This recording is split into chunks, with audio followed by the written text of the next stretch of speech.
Hello everyone and welcome to the North Central Region Water Network Speed Networking webinar series.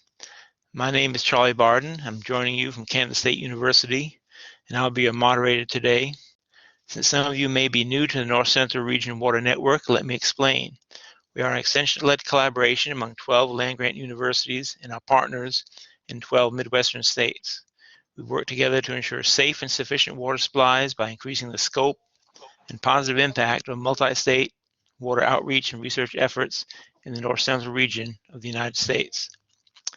Before we get into our topic for today, from all of us here at the network, we wish you, your families, and loved ones all the best and hope that you are staying healthy. Today's topic is Indigenous Perspectives on Water and Conservation. We're excited to have three great speakers lined up for you today as we explore these Indigenous perspectives and how integrating First Nation individuals, technology, and knowledge can serve to strengthen our water work. A few notes to participants about the way these sessions work in Blackboard. Please submit your questions at any time via the chat box. The chat box is accessible via the purple Collaborate panel in the lower right-hand corner of the webinar screen. We will hold the questions till the end. There will be a dedicated question and answer session following the last presentation. Also, a phone-in option can be accessed by opening the session menu in the upper left corner of the webinar screen and selecting Use Your Phone for audio. This session is being recorded and will be available at northcentralwater.org and learn.extension.org. Before we introduce today's speakers, I would like to first introduce myself as I am stepping in for Rebecca Power, who normally facilitates these webinars.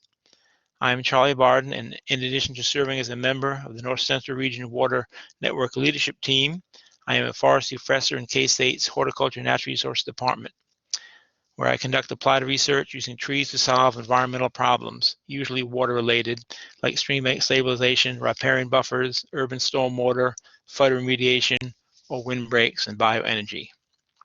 I also work closely with the Kickapoo and the Prairie Band Potawatomi tribes here in Kansas and frequently advise them on natural resource issues. The North Central Region Water Network excuse me, the North Central Region Water Network is dedicated to collaborating with our partners at tribal land-grant institutions across the North Central region. Our tribal colleagues have a depth of knowledge and experience with water issues that is essential to sustaining our water, food, and energy systems. As a network, we strive to understand past collaboration successes and challenges between tribal and state land-grant institutions, learn from these experiences, and build stronger connections between these two entities. In the recent past, we've collaborated to host two North Central Region Tribal Water Summits. One was at Haskell Indian Nation University in Lawrence, Kansas, where Dr. Wildcat is a professor, and also a follow-up summit at the College of Menominee Nation in Keshena, Wisconsin. As a result of these events, several collaborative projects have been formed and funded through the USDA Tribal College Research Grants Program. So needless to say, we are very excited to focus on this topic for today's webinar and are excited to hear from three great speakers. We have a nationwide audience today with more than 750 people pre-registered, including international audience members from Quebec and Saskatchewan, Canada, India, and the US Virgin Islands. So we're going to begin with Dr. Wildcat, who will share his perspectives, and Dr. Hill and Derrick Kapayou will be sharing lessons from their Three Sisters project and how the Three Sisters can improve communities from the ground up. So first we'll hear from Dr. Dan Wildcat, who is a faculty member in the Indigenous and American Indians Department at Haskell Indian Nation University, where he has served as a teacher and administrator for the past 35 years. Dr. Wildcat is the co-author of several books, including Power in Place, Indian Education in America, and Destroying Dogma, Vine Delorier's Legacy on Intellectual America. His most recent book, Red Alert, Saving the Planet with Indigenous Knowledge, suggests current environmental issues will require the exercise of indigenous ingenuity, or a term he has coined, ingenuity, and wisdom if humankind is to reduce the environmental damage underway. He's also co-author on the Southern Great Plains chapter of the 4th National Climate Assessment.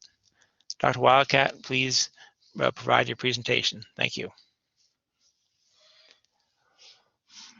Passant, Selagi, Zoyaha, Yuchiha, Muskogi, Good afternoon, everyone. I hope everyone is doing well. Most importantly, I hope everyone is safe, well, and warm.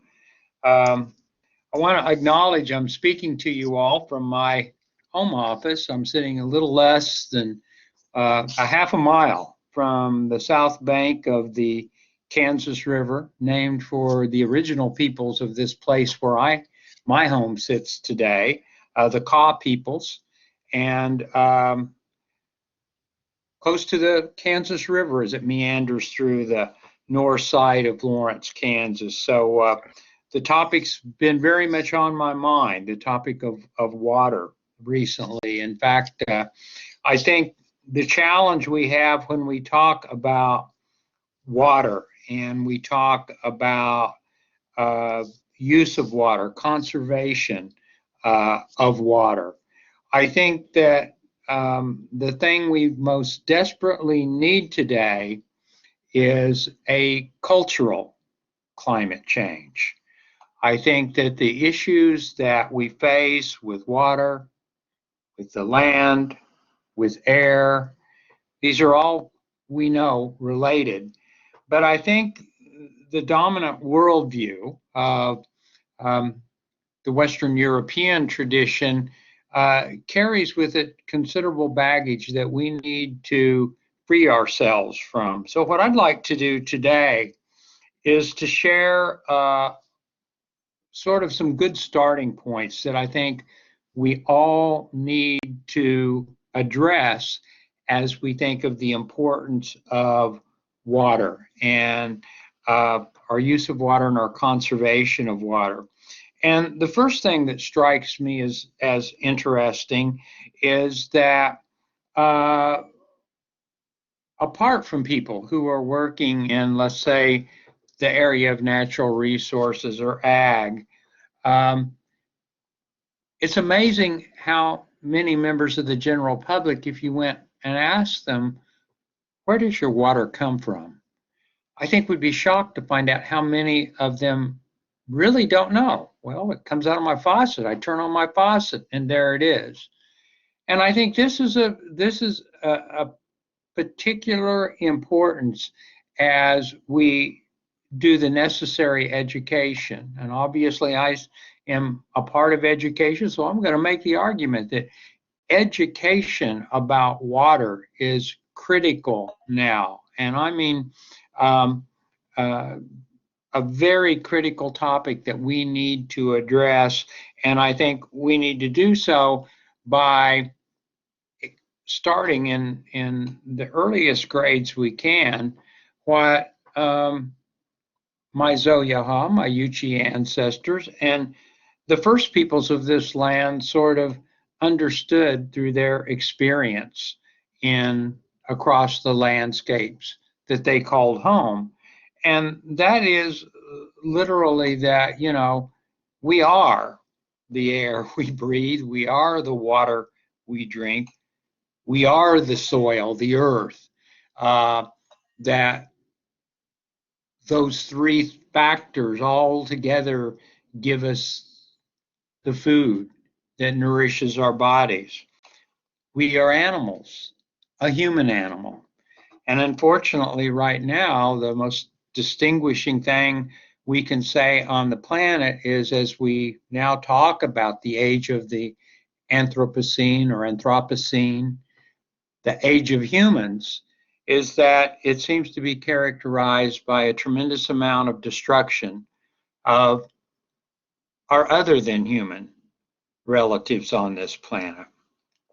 So, what I'd like to suggest in a very quick sketch, and then love to have a discussion about this later, is that we need a cultural climate change. And I think indigenous peoples around the world hold the keys to how we might begin that shift in our thinking, in our worldviews. And so let's begin with the first uh, sort of proposition I would put forward. In many of our indigenous languages, we acknowledged plants, animals, other features of the natural world as relatives, as not resources, but relatives.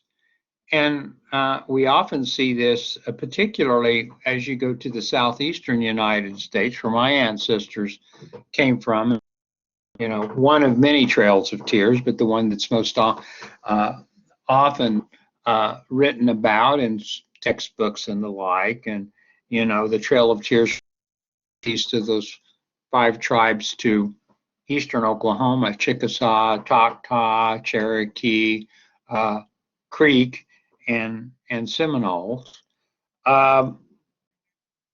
We talk about in our own languages relatives, these plant, animal, persons. They possess a personhood. They're not exactly like us, but nevertheless, they are respected as persons. And we find this represented in our clan systems. So in many of our clan systems, particularly of the tribes of the Southeastern, you see our clan systems and our totems are identified by the animals, the plants, in some cases the wind is a very important clan, is among the Cherokee and my own people, Zoyaha people, Yuchi people. And I think there's a tremendous advantage to seeing the world that we humans are such a significant part of as related to the rest of life that surrounds us. And I think it would disabuse us of some of the errors that come with thinking of the balance of life. We share this planet and the richness of the earth as resources. Oren Lyons famously tells meeting with some New York State um, uh, officials and them saying they wanted to talk about Onondaga management of the resources. And Oren corrected them and said, well, I want to correct you on one thing. We don't have a word in our language for resources. We live among relatives. And if you think about that, that little shift in a worldview could have tremendous, I would argue, positive consequences. One, at least in my family, you don't treat your relatives like resources, or very soon uh, you're not invited to many family gatherings again, or else, when they see you drive up, the lights all go off. Uh, I think this is a really important point that, modern ecology and environmental science teach us that we really are related in these complex systems of life.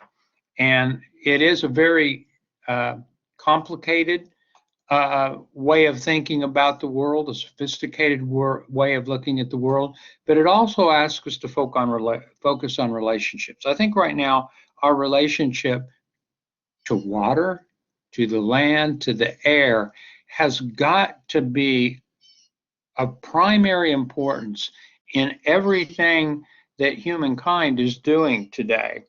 So I would suggest in short that there's some practical benefit from thinking about the paradigm shift, your worldview shift that would occur if you started thinking about all of the so-called resources that humankind tries to manage and manipulate and control. If we started thinking of that life as relatives, we would have the immediate benefit that we would no longer be all constantly in arguments about rights. Whose right is it for that water? Whose right is it for that land? But we'd start thinking about what are our responsibilities to live well as relatives to the balance of creation. I don't think that's a romantic view. I think that leads us immediately into modern scientific views of the world, where we're increasingly finding that, a forest is a very complex life system. It's much more than just the trees. A grassland, a prairie is much more than the grass that grows there. And so we're really moving into an era of systemic thinking. I think Indigenous people have something to share, and we ought to draw on that. My last 2 points, very quickly, would be that, if we can move from thinking of the world and examining it and looking at our own activities as relatives as opposed to thinking we just live among resources, we immediately can counterbalance this, tremendous concern with people have with rights with inalienable responsibilities. I think in many of our Indigenous traditions, we think of the responsibilities we have. What does it mean to be a good ancestor to future generations? What does it mean to be a good relative to the balance of life we share this planet with? Again, there's nothing romantic about this. This is perfectly consistent with environmental science, principles of biology and ecology.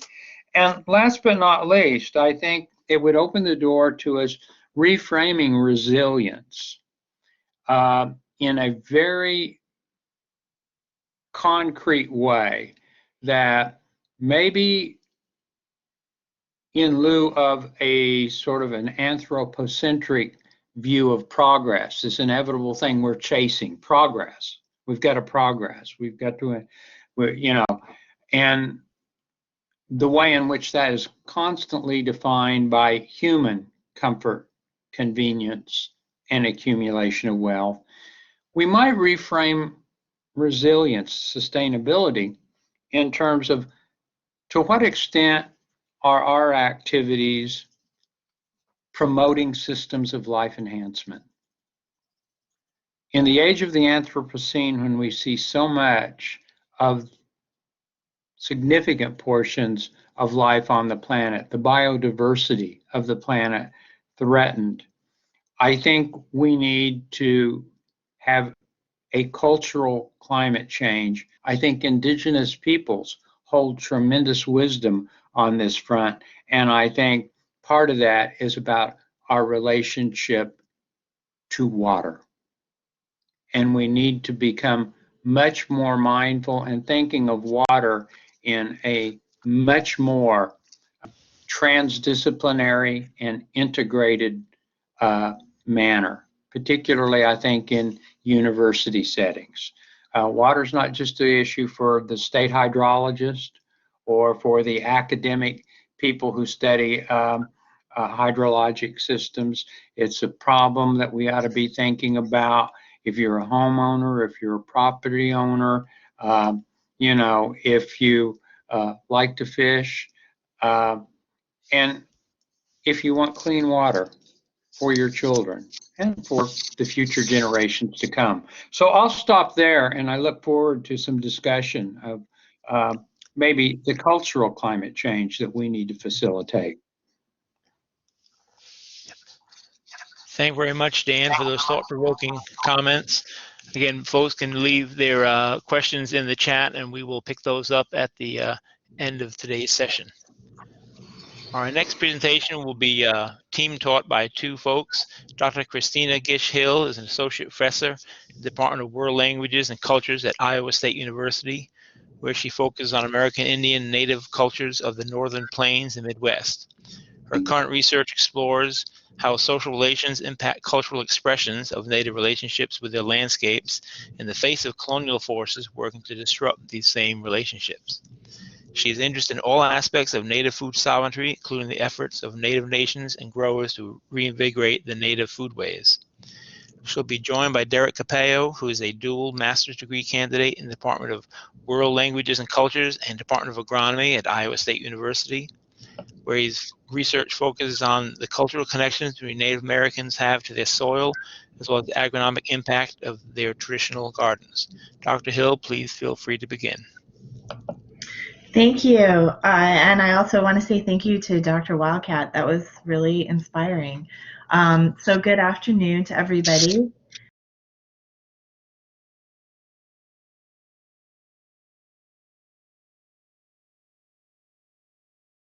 and particularly cold winter here in the Midwest. I'm honored to be invited to speak with you today and to share this virtual podium with Dr. Wildcat. I'd like to open by taking a moment to acknowledge my presence as a guest on Indigenous land.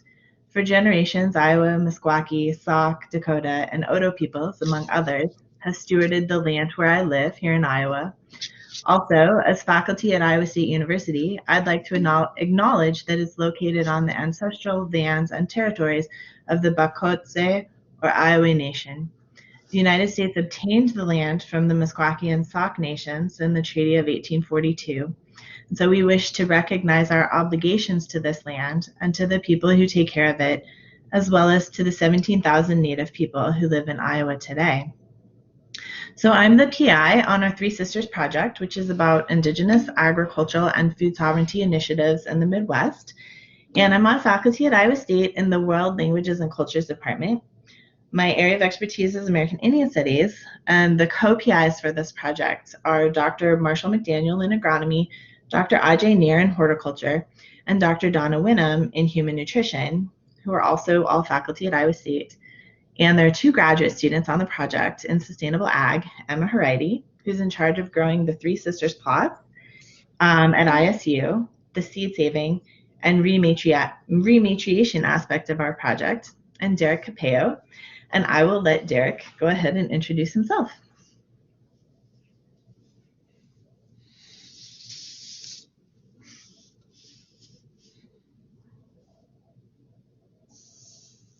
Derrick, do you need to turn your microphone on, maybe?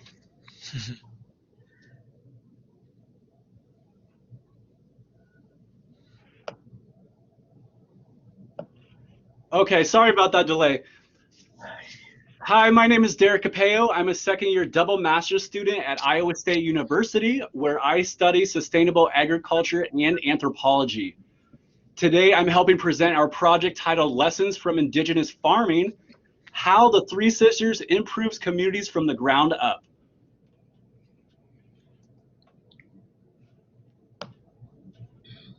Our intercropping project is multidisciplinary and combines social science research on the connection of the cultural, historical, and nutritional implications of indigenous food sovereignty movements with agronomic research, which includes modern soil health measurements. The project's overarching goals are to develop a deeper understanding of Three Sisters intercropping, including determining its effects to the soil, understanding how Three Sisters gardens fit within the traditional culture of Midwestern Native American communities, assessing the impact of gardening on access to healthy foods, and analyzing how intercropping can make agro-ecosystems more sustainable for people and the environment. We are growing Three Sisters plots at ISU and in collaborating Native communities, conducting ethnographic and nutritional research, as well as designing and presenting workshops for Native growers.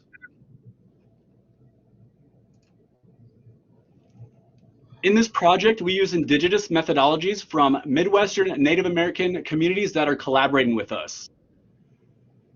The Menominee, the Oneida, the Nebraska Indian College, which serves the Omaha, the Santee Sioux, and the Sioux City Native community, and a Native American food growing co-op in the Minneapolis-St. Paul area called Dream of Wild Health. We work to develop collaborative research agendas to help ensure that our outcomes benefit the Native communities themselves.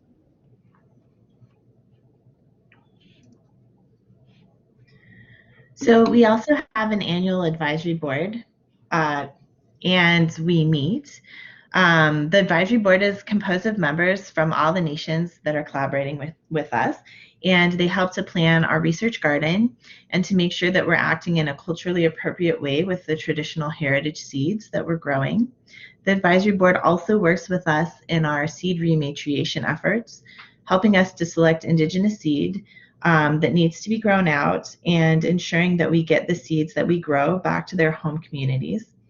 They also help guide our interactions with the broader community during ethnographic research, nutritional assessments, and on-farm workshops.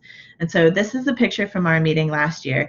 Not everyone who was at the meeting is in the picture, but people were able to travel to ISU, visit the Three Sisters plot here, tour the greenhouses, visit the plant intro station, which is a little bit like a seed bank.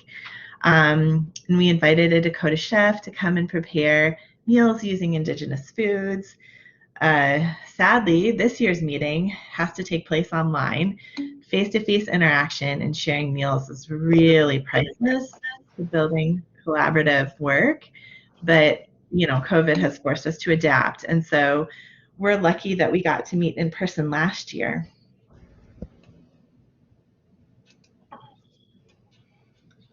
Another way we engage the Native nations we collaborate with is through the use of virtual educational workshops that we put on. The topics of these workshops are selected through conversations with the advisory board and community members. Prior to COVID restrictions on our travel, we spent time with them out in their gardens, helping to harvest and preserve their crops, and helping them correct any soil, nutrient, and biological issues they experience by providing soil testing.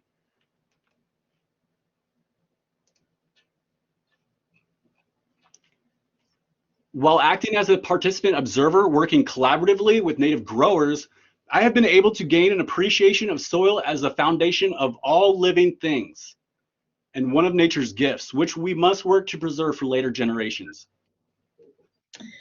And so for myself, in my conversations, I've gained a deeper understanding of the way that Indigenous growing practices nurture the wider ecosystem, from sharing the harvest with other than human relatives, such as birds, deer, raccoon, to using management practices that minimize the damaging impact on the soil, the water, and the broader ecosystem, not using chemical fertilizers or pesticides.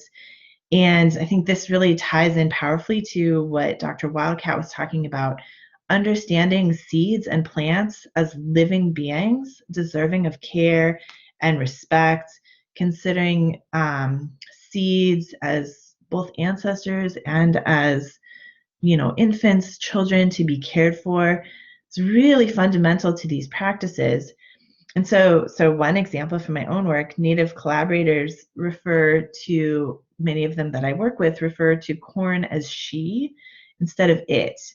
And I have made the effort to use the same language, certainly because it's respectful, but I mean, I find it very compelling. And even though it's so meaningful to me, I've been really surprised at what a challenging thing it is for me to do, which has helped me to reflect on the idea that a seed, the idea that a seed is inanimate, that idea is deeply embedded in Western culture. And this, in turn, really has helped me to reveal how powerfully our cultural assumptions impact our relationship with the environment.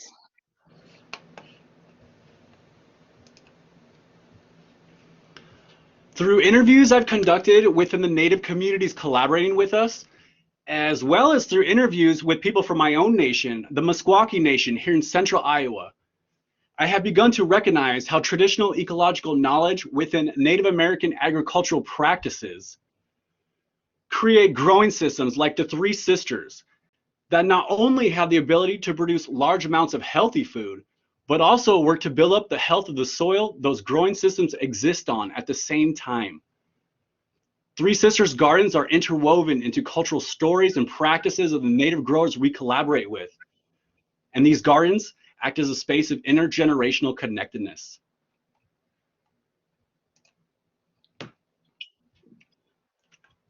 An archaeological site excavation that I visited as part of this project of a Native American garden out in the woods of Wisconsin showed me how the relationship the prehistoric Menominee had with their soils was one that could still be readily observed to the naked eye in the form of buried but distinguishable garden ridges. All this despite the fact that these gardens had been abandoned for hundreds of years.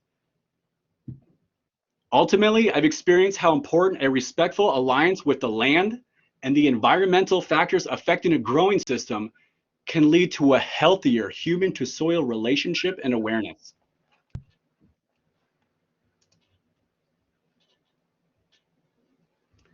Last year at the Iowa State University Horticulture Research Station, we replicated a traditional Three Sisters garden with the small garden mounds and incorporated it into a randomized block design, comparing the Three Sisters gardens to monocrop gardens of the same crop type.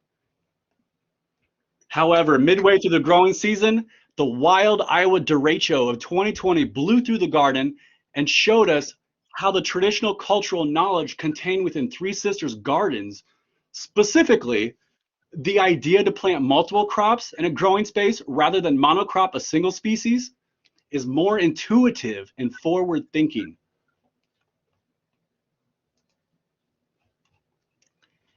After the derecho, we were able to happily harvest and give away a massive amount of squash from the Three Sisters plots to our communities, cooking and serving some at a shelter in Ames and distributing squash on the Meskwaki settlement and at Dream of Wild Health. But in the plots that were monocrop corn, though, they were pretty much a bust. The wind blew the stalks nearly completely sideways. I'm sure some of you may have seen the news footage of cornfields flattened across the state of Iowa last summer. Well, our garden didn't escape it either. Another thing we realized from this experience is how resilient indigenous seeds are. After the storm, we assumed that there just wasn't going to be anything left. I mean, we were so worried when we went out into the garden the next day. But these corn, beans, squash, and even sunflowers, they hung on. They were strong enough to produce seed, and we were able to harvest enough seed to plant for next year. And amazingly, there was even seed beyond what we needed to plant. And so we had enough to rematriate some corn, beans, squash, and sunflowers back to the communities that are waiting to welcome these seeds home. So with the help of our advisory board, we've reached out to Turtle Mountain and the 3 affiliated tribes in North Dakota, and then the Indigenous Seed Keepers Network here in the Midwest to help guide these seeds home.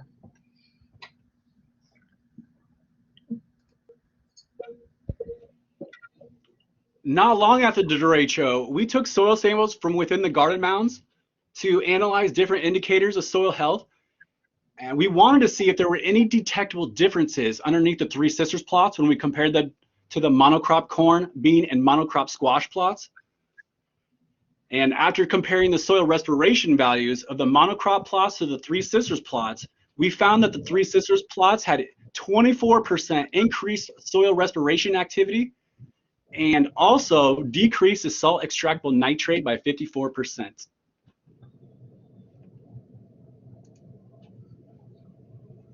So what this shows is that while the Three Sisters might be working well together above ground, with the corn holding up the beans fixing nitrogen for the corn, and the squash providing ground cover for all three of them, they are also working very closely together below ground as well. Plant roots from one species are interacting with the roots from another plant in the system and vice versa, leading to complementarity and competitive effect within the system, which would not readily occur if it were a single species monocrop.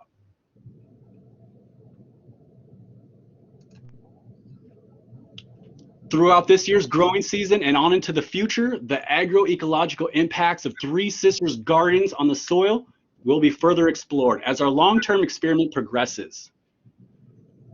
While our project does not directly analyze water quality data that is associated with our garden, improvements in soil health within a crop field do usually rise in tandem with the quality of nearby water bodies.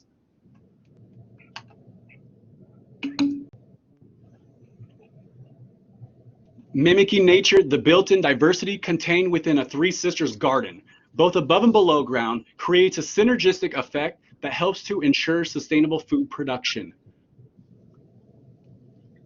Part of the sustainability of the system, though, that was developed by native growers is that the soil was allowed to recuperate itself. For example, growers might have allowed the field to go fallow and let the nearby forest encroach on it. When the growers return to the field after a number of years, they might burn the vegetation and incorporate that organic matter back into the soil. All of these cultural components support the sustainability of the Three Sisters agriculture as a system? And so we're also thinking about how these cultural components move beyond agricultural practices. Three Sisters gardens and the soil that support them are interwoven into cultural stories and practices of Native growers that we collaborate with. And this Indigenous knowledge, including sacred knowledge, knowledge of human and ecological health, and of social relations with all living entities, guides the sustainability of Three Sisters. And so today, when planning sustainable agricultural systems, it's ultimately the cultural values carried within each crop grower that will determine what kinds of sustainable practices he or she chooses. I think that ties in really closely with what Dr. Wildcat put forward today. The meaning of sustainable agriculture continues to be debated, and therefore we hope that this project brings awareness to diverse cropping systems and the respectful relationship with the environment that's required to maintain a healthy ecosystem to sustain all life.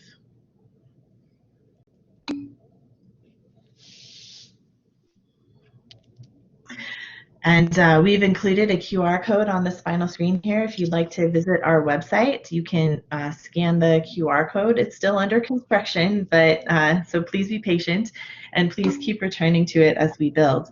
Thank you very much for your attention today. Thank you, Christina and Derrick. Appreciate that presentation. It's very interesting. As we move now into our question and answer period, I want Dr. Wildcat to notice that there were several comments from the viewers that they really like that cultural climate change and consider that we are living among relatives and not resources as we strive to work in the environment. There were several comments along that line that appreciate sharing the relatives not resources phrase. We do have several questions too. One of these by Michael. Do we need to be pushing towards a decolonized academia and society in order to escape ecocide? If so, I wonder how tools like the general strike and worker councils either work or don't work with the decolonial theories.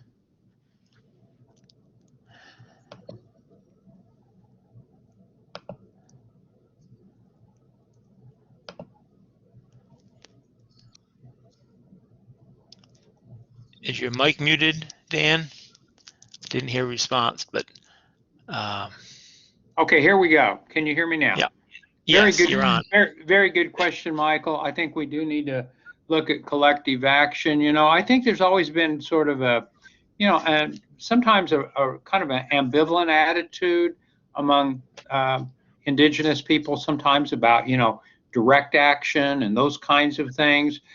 One of the things that's interesting is I think that what we saw with the Dakota Access Pipeline and the creation of the three camps, and starting with the Sacred Stone Camp along the Missouri River, I think sort of highlighted that there is power in people coming together sometimes, and I would look at that as an example of how Indigenous people made a statement about water. In this case, water is life, and I think that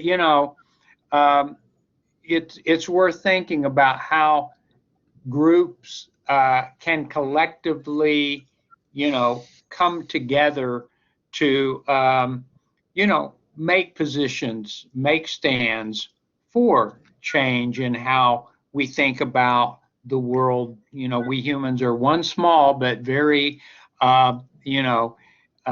influential part of right now. And so it's a great question.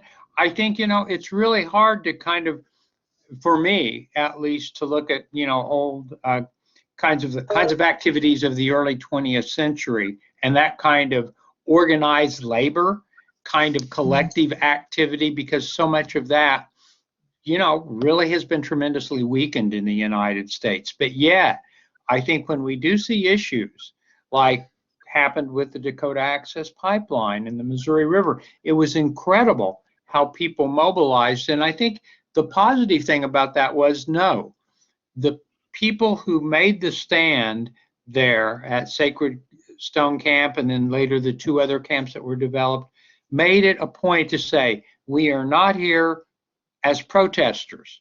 We are here as water protectors. And I think that speaks directly to what, Christina and Derrick and I have been speaking about. This is a relationship issue. This is standing up for a relative that is so important to our lives and the rest of the life that we share on this planet, water. Yeah. Thank you, Dan, very much. We have a question from Erica for all of our presenters today. It says, I have a question for each of our presenters. What does a meaningful land acknowledgement look like to you? Christina, would you like to start on that one? Oh, sure. That's a really challenging question. And so I will speak personally. The land acknowledgement that I use incorporates some of Iowa State's University's official land acknowledgement. But then I also like to acknowledge myself as a guest, and make that positionality clear that I myself am not a Native person. And so I'm in Iowa, hopefully, humbly, as a guest on Indigenous land. And I think it's useful if you're constructing a land acknowledgement, it's useful to do some research, think about who are the peoples who called the land that you live on their homeland, acknowledge those peoples, and acknowledge the relationships, and acknowledge the treaties, acknowledge the process through which people were removed from that landscape, but also acknowledge the presence of Native people as it continues on that landscape. And just one more quick thing about a land acknowledgement. I've heard critiques from Native people that a land acknowledgement should not just be, a sort of formality, and you just open your talk with it and you move on, and you don't incorporate what it means to acknowledge in those Indigenous relationships in a particular landscape. You don't incorporate that into your work, into your relationships, into what you do. And so I think is very powerful, to just remember land acknowledgement as a small piece of a wider commitment to acknowledging those relationships through your work and your presence. I took up enough time. Okay, thank you, Christina. Danny, would you like to add anything to that? No, I think that last point, Christina's point, is excellent. I really like that last point, because I think that, again, like so many things in larger institutions, I think it would be absolutely, it would absolutely be, it would almost be as insulting to do a land acknowledgement as a check the box activity as it would be to not do it at all. I mean, I think what's important is the last point that Christina makes. We need to think deeply about our relation are now to the land. What can we learn from the first peoples who call that place where you live, where you work, where you go to school? What can you learn from the first people who occupied that place about how to live well there? And all of these complex relationships that we're bound up in. So just second that last point. So I think there's a lot of work that institutions of higher education need to do to really think about what that means. Thank you very much. We have a question from Mary Grinter. Can other Native communities join the Three Sisters project with you? Yeah. Yeah. So please be in touch. I think my contact information, yeah, it's on the screen. Yep. So feel free to reach out to Derrick or I, and we can begin that conversation. It's a process, but we'd be happy to begin the conversation. Absolutely. Great, thank you. I have a question from Matt. How can consultants working with large-scale farm operators and investors remain inclusive of Indigenous perspectives regarding conservation? So let me take a run at that. So when we're talking about, you know, large scale, you know, ag activities, are we talking about, you know, literally, you know, corporate agribusiness interest or that kind of thing? So that's just a clarification. But I think the key here is that you've got to do something. You've got to build a relationship before you do anything. And so one of the things that I think I keep emphasizing over and over again is if you're an ag and you are, you know, have a reservation community or an indigenous community lands, a quote reservation near you, you should be trying to build relationships right now. And you go there before you've got a grant deadline.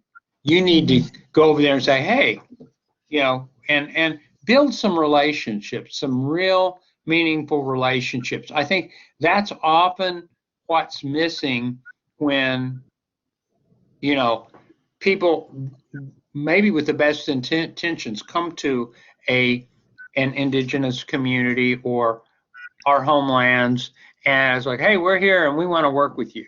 And it's kind of like, well, who are you? And why should we work with you? Really, I mean, all land grant institutions at a minimum should be having very active engagement activities with tribal nations before they even talk about doing any work. Let's get to know each other. Thank you, Dan, for those comments. Question for the Three Sisters project. What harvesting methods do you recommend for translating Three Sisters cultivation to a larger scale? That's an interesting question. And so, and Derrick, don't be shy to jump in here. But I think it would depend on the scale. So some of the growers that we're working with grow on several acres. And our plot is, you know, a smaller plot than that. But they're harvesting by hand. And of course, that takes an extended period of time. Derrick, do you have any thoughts? Yeah, this is a good question that's come up to me in previous presentations that I put on about the Three Sisters. People always want to talk about how do we scale it up to industrial ag size fields and whatnot. And I just really want to point out that, you know, industrial ag has its faults. And, you know, that's why we're having this presentation today. You know, industrial ag has its effects on water quality and things like that. And we need to be mindful. We can't say that Three Sisters was developed to be an industrial ag tool. It never was. It was more of a relationship with the people in the land. So intercropping is a way to, you know, work towards Three Sisters agriculture and in industrial ag. But I can't truthfully say to you that Three Sisters should be a tool of industrial ag. If that's any help at all. Yeah, and I think another important piece here is that when the growers that we're working with, I mean, when they're growing several acres, they a whole community comes out. Many people come out in order to participate in the harvest, and I mean, they're using some people are using some mechanized. Some machinery for things like planting or tilling. sometimes, not necessarily. But harvest is really just the whole community comes out. Many people come. They work together. They do it as a group. Many hands make light work, I guess. And people are not using machinery. And I think Derrick has some important points there, that the system really isn't designed to be mechanized. So yeah, it's a question I think we're going to be talking about more and more. So yeah. Thank you. A question from Kristen. How will the views and beliefs of the indigenous nations regarding seeds and respect for all of our relatives influence other research or work going on at Iowa State or other places? Is Iowa State or affiliates making any changes based on your work with the indigenous nations? Well, we'll see. Probably a little early for that right now. A little early. I know that Michigan State, I believe, is working with communities in their region, Native nations in their region, to do some rematriation work as well, in relation to seeds that have been held at the university. And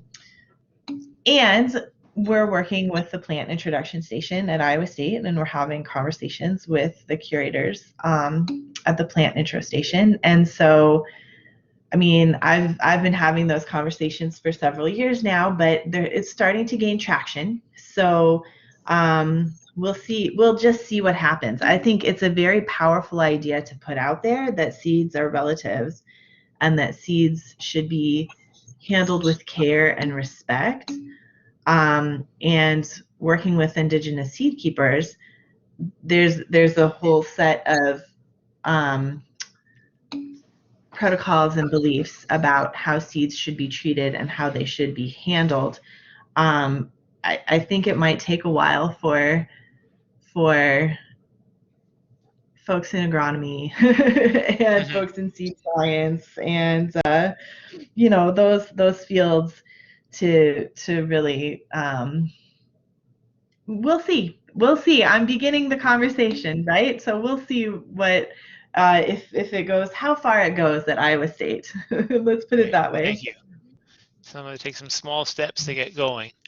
That's right. Question from Catherine for Dr. Wildcat. How do we promote the cultural climate change that Dr. Wildcat spoke of without it being cultural appropriation? That's an excellent question. So I think the key thing is you've got to let people know. First of all, I think when you start talking about a cultural climate change, my first advice to people is that they start thinking a little more deeply about what they can learn by just stepping out of doors and becoming mindful again. Again, something that's not unusual in our traditions, we viewed plants, animals, ecosystems as families, as communities, as relatives, and most importantly, as teachers. Again, I don't think there's anything romantic about this. Any field biologist or people who do field studies knows that there's something about the kind of work you do on the ground in a place that you learn things you would never and appreciate a place, a landscape, a wetlands, a river in ways that you can never gain through a book, through the best Prezi or PowerPoint presentation. And so I think in some ways it's to encourage people to really begin to think of themselves as a part of these complex natural systems. And I think that's the first step, without having to go and think you've got to appropriate some specific tribal knowledge from other people. I make it a point to always speak very explicitly in terms of fundamental principles. I don't talk about tribal ceremonies or tribal quote secrets. sacred knowledge. One, I don't possess a lot of that, and I have not been given the responsibility to hold that knowledge. And a lot of responsibility goes with that. So I think you've got to be very mindful that you don't become, as one of my friends like to say, a culture vulture, but that you really start thinking of your own communities, families, your own relationship to the world outside the doors where you live. I think that's a good beginning. Thank you. We have time for just a couple of more questions. One of them is kind of a follow-up. Speaking of plants, animals, and water as relatives is largely incomprehensible or incompatible with Western thinking. Could we expect that change of language, or would it be more appropriate to instead find another language that moves people towards systems thinking and respect for ecosystems? I'll defer to Christina and Derrick first if they've got a comment on that. Oh, thank you. I was going to defer to you, but thank you. Well, we can pass. We can pass. No, let's don't pass. Let me take a quick stab at it very quickly, okay? And then Christina and Derrick can add on. But so my argument would be, listen, yes, I think we keep talking about the fundamental consequence of reframing all of the work we do with all of these other than human persons and relatives this planet with in terms of relationships as relatives. Now, is Iowa State, Kansas State going to change their programs to the departments of natural relatives?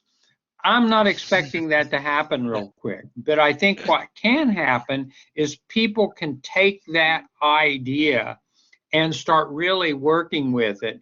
And in that sense, here's the good news. Really, if you think of everything that's going on with climate change, with forestry, with ecosystem sciences, everyone will tell you it's all about these wicked complex relationships that we have to be conscious of and sort out and begin to understand. I would argue that worldview is much closer to indigenous traditional worldviews than anything Isaac Newton ever imagined. So that's the good news. So it's yes and yes, we do both.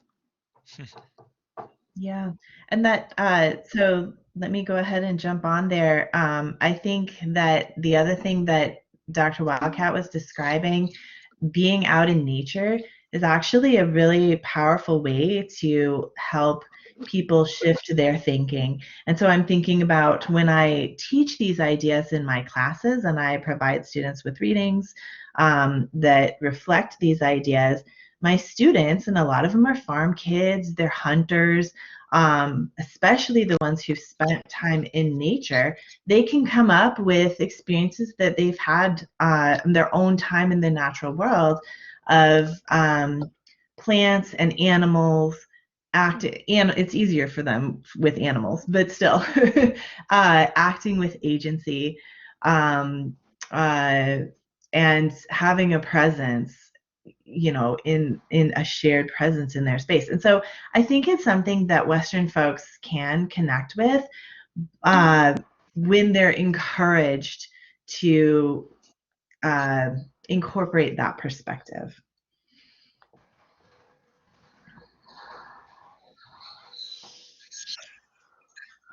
Okay, we're just about at the end of our time, but there's one more question I'd like to bring up that really relates to a lot of the work of the network here. It's from Marcel. It says, I work on agricultural water quality issues in Minnesota. I don't hear the indigenous communities here express interest in agriculture. It is not part of their history.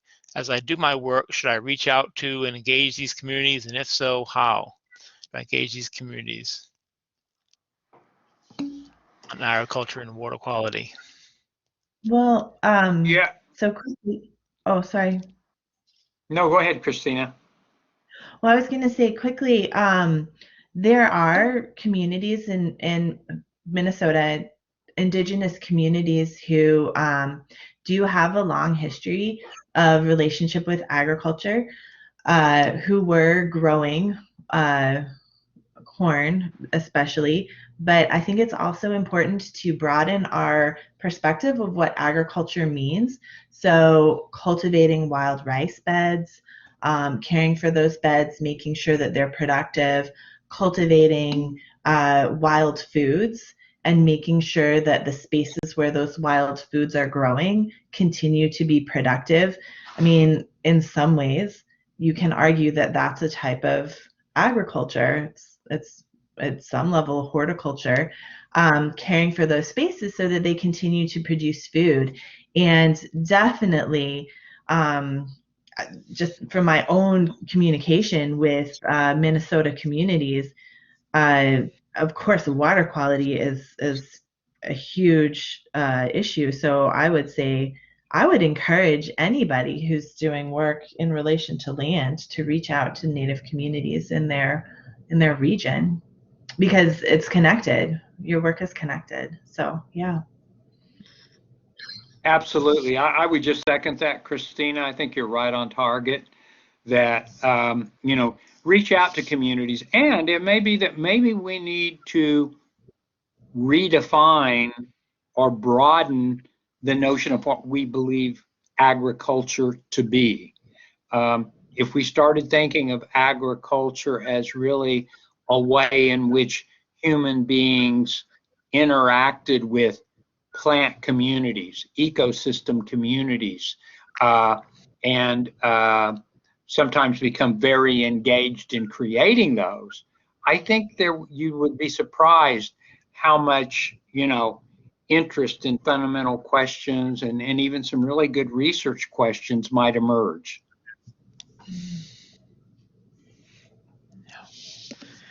Thank you very much. This brings our presentations and question and answer period to a close now. We've had an excellent conversation with our speakers.